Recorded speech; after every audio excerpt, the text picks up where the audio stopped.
नमस्कार। आज के इस गंभीर विश्लेषण में हम एक ऐसी घटना पर बात करेंगे जिसने सच में हम सबको अंदर तक झकझोर कर रख दिया है। जबलपुर के बरगी डैम में जो क्रूज हादसा हुआ वो महज कोई आम खबर नहीं है। देखिए, ये एक ऐसा पल है जो हमें एक इंसान होने के नाते बहुत गहराई से सोचने पर मजबूर कर देता है। तो चलिए, पूरे सम्मान और संवेदनशीलता के साथ इस घटना के हर एक पहलू और इसके पीछे की उस बेहद मार्मिक कहानी को समझने की कोशिश करते हैं। अब जरा उस पल की कल्पना कीजिए।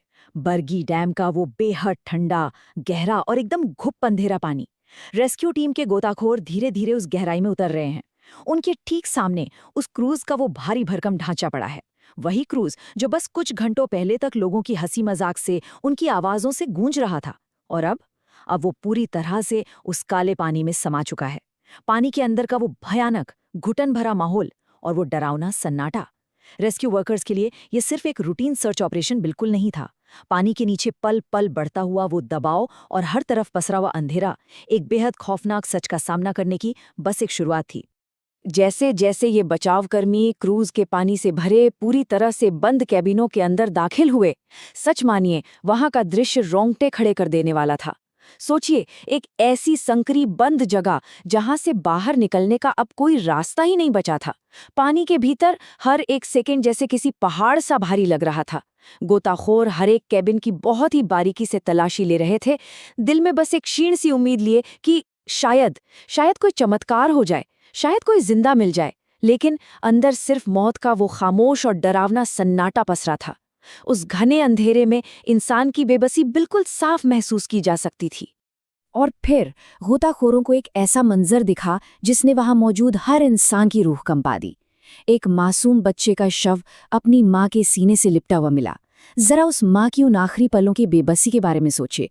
जब केबिन में तेजी से पानी भर रहा होगा, तब अपनी आखिरी सांस तक उस मां ने अपने बच्चे को खुद से अलग नहीं होने दिया। सच में ये सिर्फ एक लाइन या कोई वाक्य नहीं है, ये उस अथाह प्रेम, उस डर और उस बेइंतहा दर्द की दास्तान है जिसे शब्दों में पिरोना शायद नामुमकिन है। ये दृश्य सीधे दिल पर एक बहुत गहरी चोट करता है। आइए अब इस पूरे घटनाक्रम को समझने की कोशिश करते हैं कि आखिर उन आखिरी खौफनाक पलों में हुआ क्या होगा। सबसे पहले वो क्रूज अचानक से पलट गया और उसमें बहुत तेजी से पानी भरने लगा। उसके बाद जो हुआ वो एक माँ के सबसे बड़े बलिदान को दिखाता है।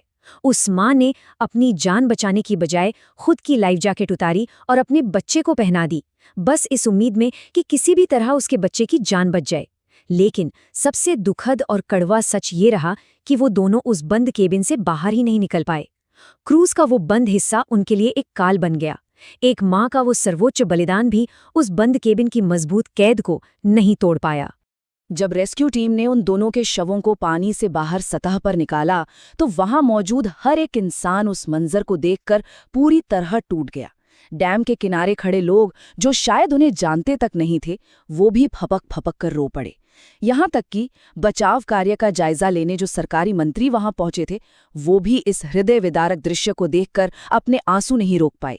उनकी नम आंखें इस बात की गवाह थी कि ये त्रासदी किसी भी इंसान के दिल को चीर कर रख देने वाली थी। उस वक्त वहां सिर्फ और सिर्फ एक सामूहिक शोक था, एक ऐसा दर्द जिसने वहां मौजूद सबको एक ही धागे में बांध दिया था। लेकिन क्या हम इस घटना को सिर्फ एक दुखद हादसे के तौर पर देखकर आगे बढ़ सकते हैं? बिल्कुल नहीं। और यही सवाल हमारे आज के इस विश्लेषण का सबसे अहम हिस्सा है। भविष्य में ऐसे हादसों को रोकने के लिए और किसी भी परिवार को इस तरह से उजड़ने से बचाने के लिए हमें इससे क्या सीख लेनी चाहिए? इन मासूम जिंदगियों का इस तरह से चले जाना हमें ये याद दिलाता है कि सुरक्षा में हुई एक बहुत ही छोटी सी चूक भी कितनी भारी पड़ सकती है।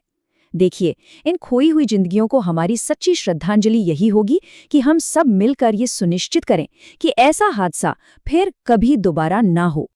तो आइए उन 3 बेहद महत्वपूर्ण सुरक्षा नियमों पर बात करते हैं जो नाव या क्रूज यात्रा के लिए सबसे जरूरी हैं। पहला, लाइफ जैकेट का सही उपयोग। हर यात्री के लिए ये सुनिश्चित करना अनिवार्य है कि नाव पर बैठते ही लाइफ जैकेट सही तरीके से पहनी जाए। दूसरा, बंद जगहों का गंभीर खतरा। जब भी कोई नाव पलटती है तो सबसे ज्यादा जानलेवा वो बंद केबिन साबित होते हैं। वहां पानी भर जाने पर बाहर निकलना लगभग नामुमकिन हो जाता है। इसलिए सफर के दौरान डेक या खुली जगहों पर रहना हमेशा बेहतर होता है। और तीसरा, आपातकालीन निकास मार्गों की जानकारी। सफर शुरू करने से पहले ही हर यात्री को ये मालूम होना चाहिए कि इमरजेंसी की स्थिति में बाहर निकलने का सबसे नजदीकी रास्ता आखिर कौन सा है। और अंत में हम वापस उसी माँ के सर्वोच्च बलिदान पर आते हैं। उस माँ ने अपने बच्चे के लिए जो किया वो इस दुनिया के किसी भी प्यार से बहुत बहुत बड़ा है। लेकिन ये घटना सिर्फ एक माँ की कहानी नहीं है, बल्कि जल सुरक्षा के प्रति हमारी सामूहिक जिम्मेदारी का एक बहुत बड़ा रिमाइंडर भी है। क्या हम पानी के आसपास या नाव पे यात्रा करते समय सुरक्षा नियमों को लेकर पर्याप्त रूप से सतर्क रहते हैं? ये एक ऐसा गंभीर सवाल है जो इस त्रासदी के बाद हम सबको खुद से पूछना चाहिए। उस माँ का वो सर्वोच्च बलिदान व्यर्थ नहीं जाना चाहिए।